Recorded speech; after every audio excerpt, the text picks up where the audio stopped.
Hi guys and welcome to Carflakes. Today I'm going to be fitting a cheap sub inside my 2010 Peugeot Rcz. So without further ado, let's crack on with that video.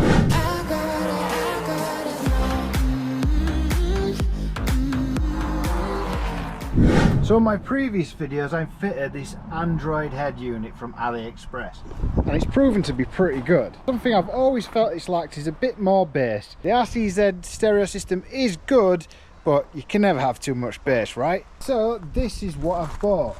I went on Marketplace and I found a JBL subwoofer. It's got two 10-inch subs, one either side, and it's even got a built-in amplifier as well, which is super cool. The first thing I need to do is figure out how I'm going to put it into this boot, but I want to keep my boot space. So I'm going to show you what I'm going to do. So I think the first thing we need to do is to take everything out and see what we've got to play with. So this is the floor that I'm left with. It's quite a big space and I want to retain as much usable space as possible. So let me throw the subwoofer in, see if it fits.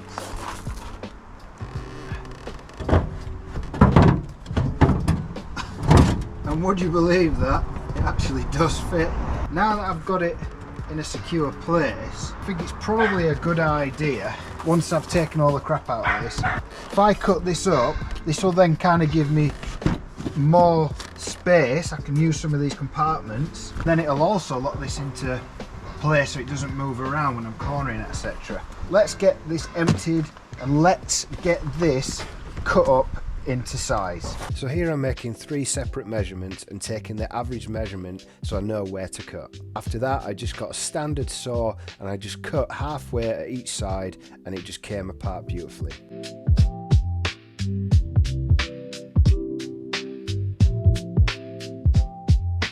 There you go guys, that's actually come out really well. It's not perfect but it's going to secure where I want it.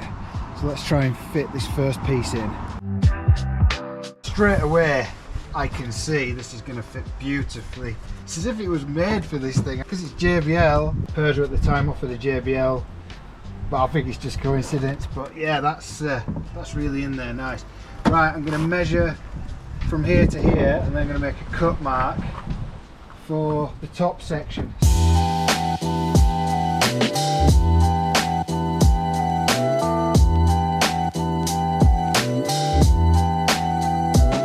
Again, that was quite easy. Let's see if she'll slot in. Yeah, she slots in fine. Just what we wanted. That's not going nowhere. That's excellent. That looks like factory. Got storage here, got storage here, got storage here still. We'll watch what happens when I put the original one back in. It's all over the place.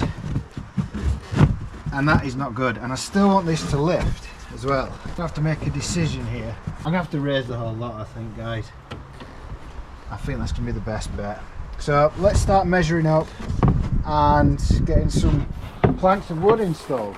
Here I'm measuring from the back of the seat to the very front of the boot lip. Then I'm making a mark on a piece of wood using no special tools and my knee, and then just cutting using a handsaw. Right, so I've cut my first piece. We'll see if that'll fit in there. That's great. Okay, I might have to take a little bit more off there. This is a 4x2 and that clears it perfectly just by chance. Let's put a bit more of a diagonal edge on this so it fits flush. Oh, if I cut the same on the other side, we should be good as well.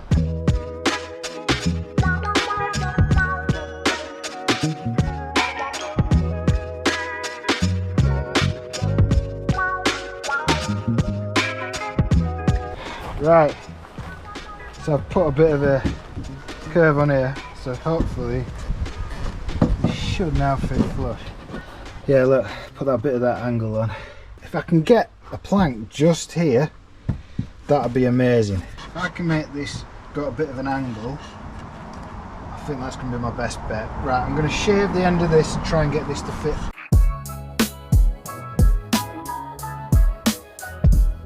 Right, so that's in. I've now just got to fit a piece between there and there, and then your piece there and there. Yeah, I think that's going to work. Right, let's get measuring.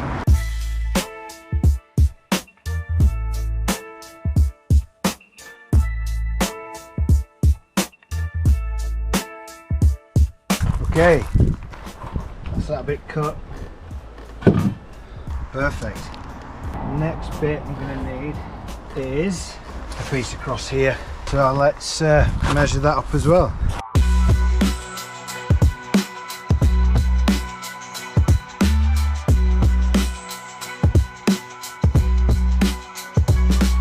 Right, let's see if this will fit. And it does. It's pretty much perfect now. So I was going to bond this in.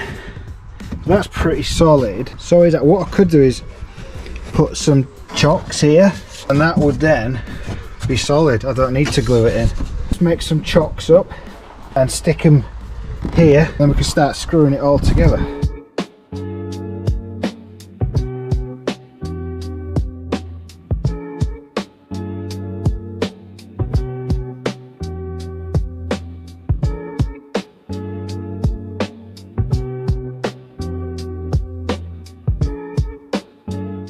So I've got my chocks.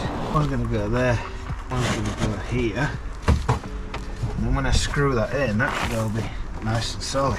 I think before I screw everything in, it's probably a good idea just to put the carpet in and see if it sags or anything. I'm hoping this will keep it up, because I don't want to add too much weight to this car if I can help it. I'll see what that looks like. That actually looks quite decent now. Problem I've got is, if you look here, I can't pull this up anymore. And that's because as the back of the seats rise, this gets slimmer at the top. So I'm probably going to have to cut this piece off here. Screw all this back in first, because I'm happy with this now. One thing I almost forgot about was a little channel for the wires. So I just sawed a little bit here and here. Now I'm just going to knock it out with a chisel.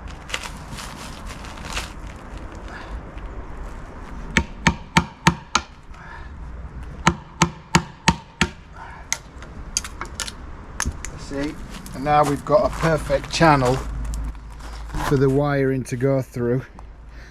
So now I'm going to screw everything in. All I'm doing here is using self-tapping wood screws diagonally into the wood to make a nice secure frame. Right, so that's in. I'm not by any means good at woodwork or anything, but this it's split there, etc. But it's just to serve a purpose of allowing me to lift the floor a little bit. So I'm happy with that. I think now the best thing is to try and trim this so I can slide this in over the top and see if it works.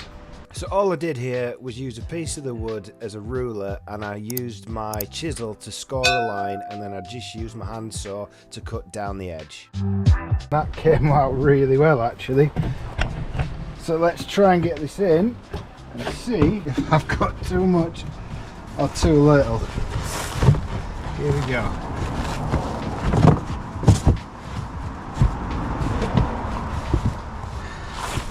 I think I've cut a little bit too much.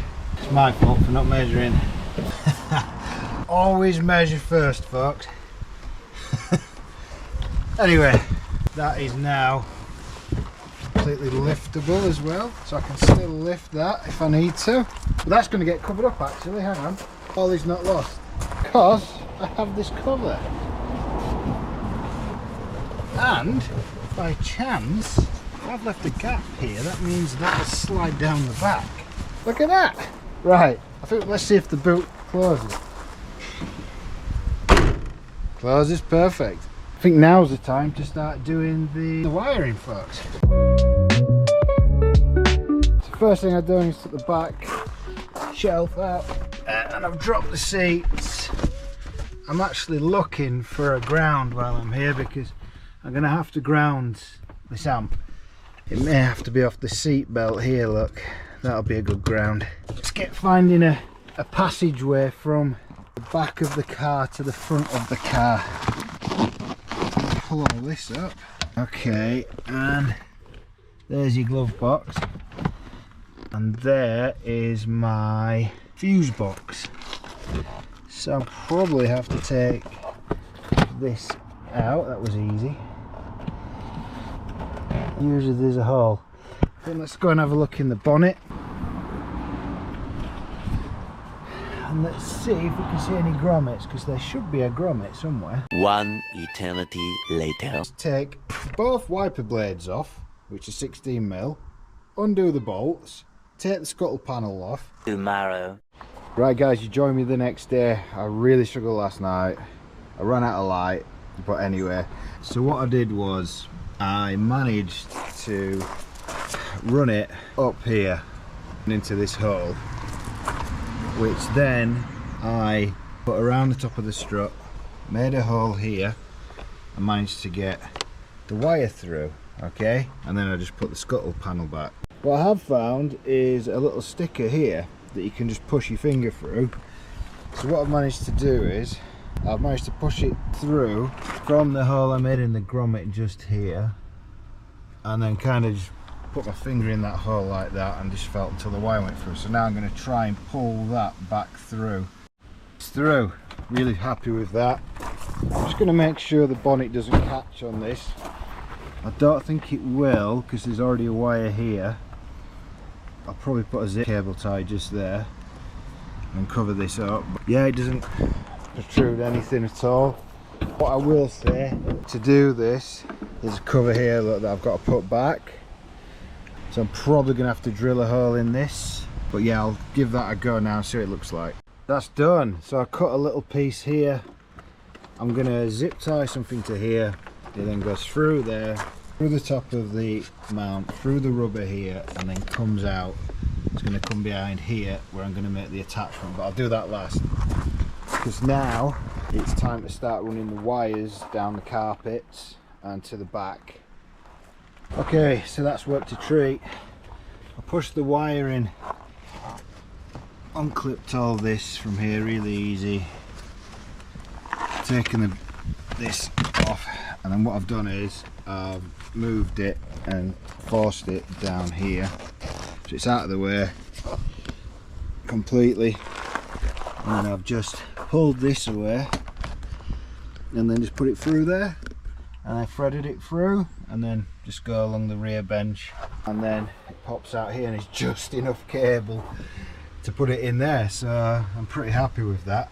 Right, next I need to start taking the head unit apart here, which shouldn't be too bad, and then I can access the cables at the back and I can start threading the RCA cables and the remote cables. So if you want to know how to remove all this, check out my other video on fitting this. Always drop it in fourth, remove your ashtray, and yeah, start removing this rubber tray here, and then you just take these out, which are all the same T27s, and then we can take all this out. Okay, so the cables you need, left audio out and right audio out, so these grey cables here. So I'm going to connect the RC cables to there. This is your amp continuous, so I'm going to connect the blue wire to there, and I'm going to fish them through here and follow the path of the amp wire now. Okay, so I've connected the RCA cables there. Now I've connected the amp cables here, and it was really easy to fish through. You can actually get your hand through there and then feel with your other hand. And then yeah, these are the wires here. I'm going to put a bit of tape on these to stop these ever falling out, and then I'm going to start running these wires down here. So everything's tucked away, glove box back in, everything's connected there, everything's connected here. I've left these loose for now. Now I know a lot of you are going to say, oh, you should run the RCA cables around the other side. It's just a pig on this car. So what I've done is I separated them the best I can, like that, so I don't get much crossover, any interference. Now I'm going on to wiring now. Now they've provided me the shortest earth in the world. I've put an end on it, it's not the best, but it works. And what I've had to do is, with a self-tapping screw, is go through the bodywork and then drill into that, and then what I'm going to do is screw that down onto there, so I've got a good earth. But that's all I could do, guys. There's no earth nearby for that length of wire. So I'm now going to connect this and all these other wires up at this side while I'm here, and then the final connection will be at the front of the car. Okay guys, so I've done the wiring. There's my ground wire, just put a self-tapper through. I put the RCA cables that way, connection to there. The power and the earth both come into here. I ran out of a connector for there, but that's really secure, that's not going nowhere. And the REM's there. And this side is all done now, and I'm really happy with this. I'm now going to go to the front side of the car and finally start putting the battery cover back on and fitting the fuse to the main live. Okay, so I've just fitted the ends. I've had to cut it and shrink it a bit because it was too big for the terminal. I've fitted the inline fuse, so I'm now going to attach this onto the positive. I've disconnected the fuse out of the amp, so nothing should happen when I do this. So I'm now going to connect these up. Connect it to here.